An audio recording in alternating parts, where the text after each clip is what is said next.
Hi everyone, I'm Nancy. And I'm Stephanie. And if you enjoy our show, please like and subscribe. And hit that notification bell. We're also on Instagram at TWiN, and you can also find us on X. During our live last week for American Humane, we tried playing the Nacho video where he was on, I think it was like a version of Access Hollywood. It was Access Hollywood, Mario Lopez. And talking about that Polo thing that he did with Harry on Netflix. And we were just having issues, and we had no reception, dude. Yeah, we lost communication with you guys. Now we're gonna do it because we decided it is way too funny to not react to. It's hilarious. The one thing I can say right off the bat, and you guys will notice, is he really does think he's like a movie star. He thinks he's a celebrity. Yeah, and I don't know where he's getting that. Because nobody knows who he is. I don't think he's a narcissist. I think his ego is just inflated. It's just so strange. It's amazing. It's like, dude, Polo? It's amazing to watch. Yeah. Nacho Villegas is an Argentinian model, businessman, and professional athlete who... Did he say model? Wait, he said model. I didn't know he was a model. Apparently he's a model. Wow. Counts Prince Harry among his closest pals. He just arrived in town for an exclusive event celebrating two of his favorite things, polo and champagne. Love that. Here to tell us all about it, Nacho. Hey, Nacho. This is my kind of guest right here. Comes bearing gifts. Good afternoon, and champagne. everybody. Gracias, Nacho. Nacho. Is in here. That's the way. Let's party, Nacho. When we were doing that expose on Missan, and they were at the same parties together back when Missan was like a playboy in the London scene. Yikes. It wouldn't surprise me if Nacho has been to a couple Diddy parties, allegedly. And the only reason I say that is because he has been on Ellen many times. Oh, he's definitely in that group. Something's up with Nacho. He's in that world. Yes. Drink with ice, drink on a cocktail, kind of like whatever makes you because happy. Regular. Type of thing. Wow, with the ice cubes. Salute. Yeah. Salud.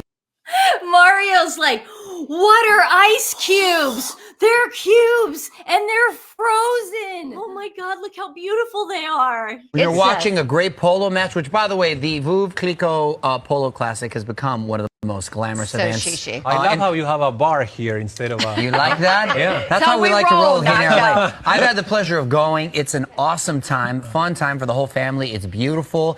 And I got to imagine it never gets old, right? I mean, especially when you're winning. I love it. I love coming to LA. It is a special place in my heart. I also love that, people in LA embrace it and love it. I love everything about my sport and my game. And there's so many people there. I mean, it's like Del Mar, dude. Oh man. Look at all the people in LA that showed up. I mean, look at all the celebrities. It's dripping in celebrities. It's a sexy event. Okay, so his champagne is sponsoring the event. Yeah, that's what I was saying. Okay, yeah, that's the only reason he's bringing the champagne there. I got it. It is so much fun. And is it true, Nacho? You have never lost a match in LA. We are your lucky charm. So hopefully we didn't jinx some now. Wait, No. No jinxing. I'm happy to, with the pressure of defending the title. I always take it with a lot of responsibility, but I'm here to, hopefully win one more time and celebrate with Rich. With Rich. There we go. This is really good. And the thing about polo... The whole point of this sport, too, if you look at this, just this picture right here, is all it is. Is that at the end of the match, or whatever you want to call it, they hold up a trophy, they get the accolades, they feed their ego, and they go do it again. This has nothing to do with the horse training. This has nothing to do with the sport. It has everything just to feed people's inflated egos. I mean, it's the richest sport on the planet. For a reason. You aren't like some person that can just walk into a polo club and take up the sport. No. You have to have money. It gets this reputation for being a little elitist sometimes, and maybe regular folks feel it might be a little too bougie or difficult for them. But when I went, I found it to be a fun family atmosphere, and that's totally the case, right? For me, what polo is polo is a passport to the world. Polo is a place that brings people from all types of walks of life, men, women. I play with my wife. I play with men and women.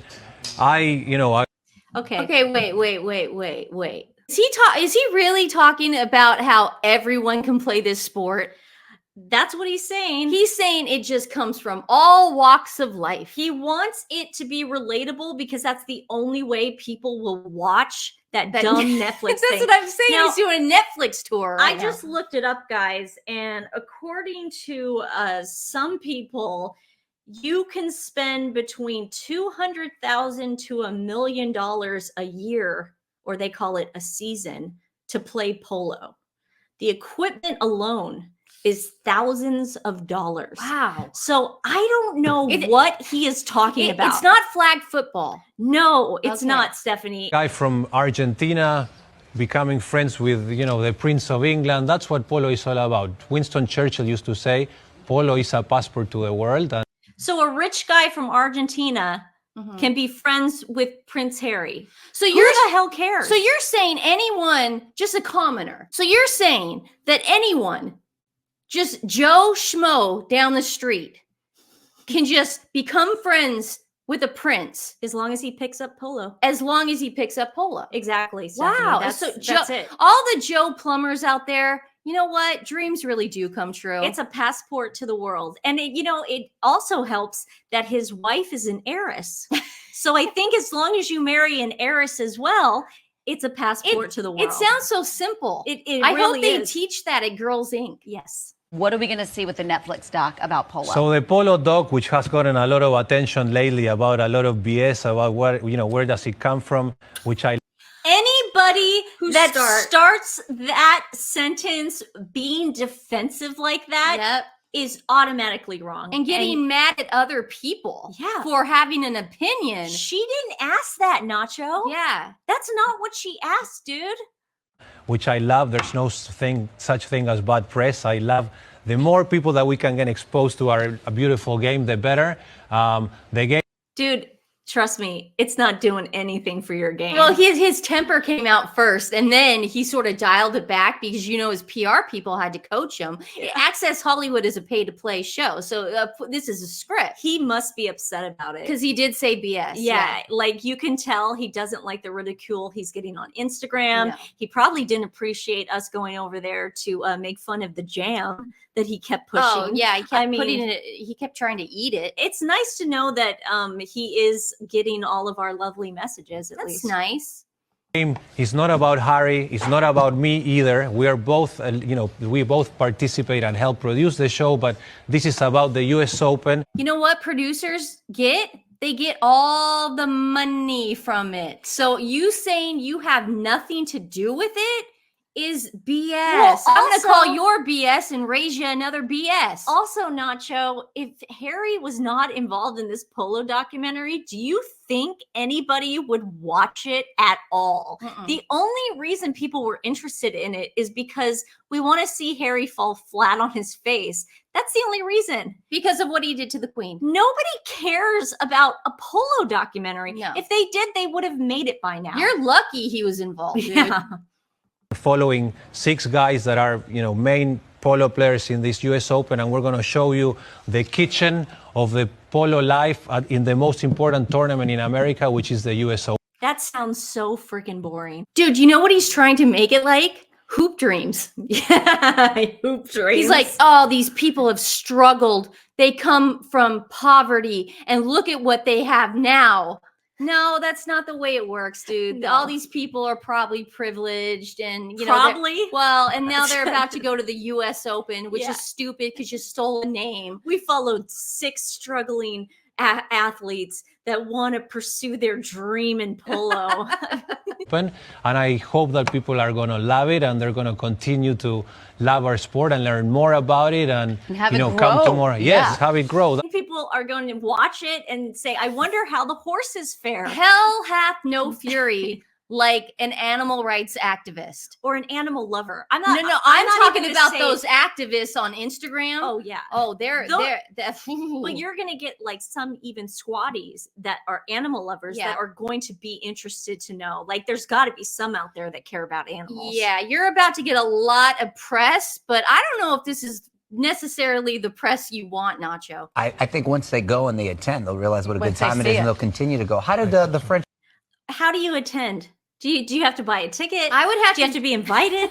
I would have to drink 10 of that sparkling wine Yeah. just to get happy about being there. There's no way anyone would be excited about being at a polo match. The only thing I can relate it to is when we go to golf tournaments, and different. that's still no. What I'm saying is, you still have to kind of be invited, or people have to be on a list. You get the VIP treatment, or you buy a ticket. It's not cheap to even go to those things. It's very social. Or you're a sponsor and you can go to a sponsor's box. I mean, I'm not understand what he's talking about, that you can just mosey on in. It's not a basketball game. I'm telling you, it's hoop dreams. How did the friendship with Harry come about? I first played with him in England 2007, I believe, and it was in a charity that called Senti Valley, which helps kids in Lesotho, Africa, which is where Harry is now. He went to Lesotho to check on the children and everything, and oh, dude. Oh, man. You know God, what? Sometimes staying silent is the best thing. You should never have said, oh, man. Of course. Check on the children. If you listen, I understand why Access Hollywood doesn't want this out. He went to go check on the children. I mean, the stuff that's happening to the Baca children does not affect Harry in the slightest, but he's going to go to, and I checked it. This is a fairly rich nation that he went to in South Africa, and they're not hurting for money like the Baca people are hurting. And this is just sick that he said what a crazy soundbite. Now I'll have that forever. I know. On the children and everything, and we right away, I saw in him someone that really cares about children and loves philanthropy and loves to give back. And so I fell in love with the idea. We became really good friends, and it's been an honor to be his friend and help him in all his good missions for a very long time. There's something going on with there's money going on, dude. There's a connection between Masan, Nacho, his wife, Ellen now, and Diddy, and Megan. And now this is all allegedly, but there is a connection. We're gonna find it. We're gonna find it. We're gonna find it. And not to put you on the spot now, but who's more competitive, Nacho, you or Harry? So for a very long time, we played against each other. And, it was very competitive. He kept on giving me, BS about, who was going to win, who was not going to win. And so then eventually we decided, let's play together so that we can push together. But he's very competitive. He loves polo. He's a great rider. And so he barely plays anymore. He's not a great rider to that horse. Yeah. I don't want to bring that up again, but ugh. But he barely rides anymore. You never see him. Yeah. I bet you one thing they're not competitive about. Their hair. So the rest is just a bunch of other BS. It's boring compared to what I thought it would be. Yeah, it's not as exciting. I thought it would be like, well, I mean, when he had his little outburst, that was fun. The BS, and he liked BS. He likes that term. Yeah, and then when he's got a temper, he definitely might. And that's allegedly just our opinion. Yeah. Hey, we grew up in an Italian family. Yeah. He kind of reminds me of Uncle Jacques. He sounds like him. He does. Our Uncle Jacques, my mom's oldest brother, has a very thick accent, and it's really he's sort of the life of the party. Yeah, too. And he's always like, hey, and he's always some pouring drinks. Yeah, but with an Italian thick accent. Yeah. It's really No, that's who I was getting that kind of vibe. Like that's what I was too. Yeah. Today's animal rescue is Red Dog Farm. They are located in North Carolina, and they're dedicated to rehabilitation, fostering, and adopting animals of all sizes. So we're talking cats, dogs, and beyond. They also help out in Virginia as well. Again, these people are volunteer-based. That's who we love, and they are doing amazing work. And obviously, that part of the country could really use our help right now. They're rebuilding. I will put their link in the description below. Please share them with friends and family. It does make a difference. Well, thanks everybody for going down that Nacho Odyssey with us. We will see you soon. We love you. Bye. Bye, guys.